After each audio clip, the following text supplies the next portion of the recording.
கிறிஸ்துவம் இன்றைய நற்செய்தி. நம் கண்களும் நம் காதுகளும் பாக்கியமுள்ளவைகள். மத்திய சுவிசேஷம் 13வது அதிகாரம் 10வது வசனத்துலேருந்து 17வது வசனம் வரைக்கும் நீங்கள் பார்த்தீங்கன்னா, சீஷர்கள் ஏசு கிறிஸ்துவிட்ட கேட்குறாங்க, நீங்கள் ஊமையாக ஜனங்களோட பேசுவீங்கன்ட்டு. அப்போ ஏசு கிறிஸ்து சொன்ன பதில் என்னன்னா, அவங்க கண்டும் காணாதவர்களாகவும் கேட்டும் உணராதவர்களாக இருக்கிறபடினால் அதனால நான் அவங்ககிட்ட ஒரு ஊமைகளாக பேசுவேன்.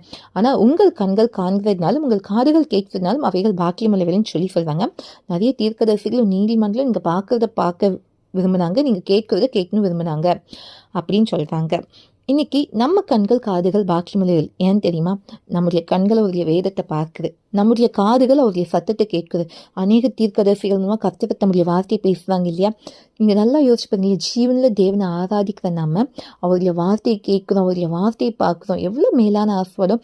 ஏன்னா அந்த வார்த்தை தான் ஜீவன் உள்ளது. ஆதியிலே வார்த்தை இருந்தது, அந்த வார்த்தை தேவனாக இருந்ததுன்னு பார்க்குறோம். தேவன் நம்ம கூடவே இருக்கார். இதை விட என்ன நம்மளுக்கு? தேவனுக்கு மட்டும்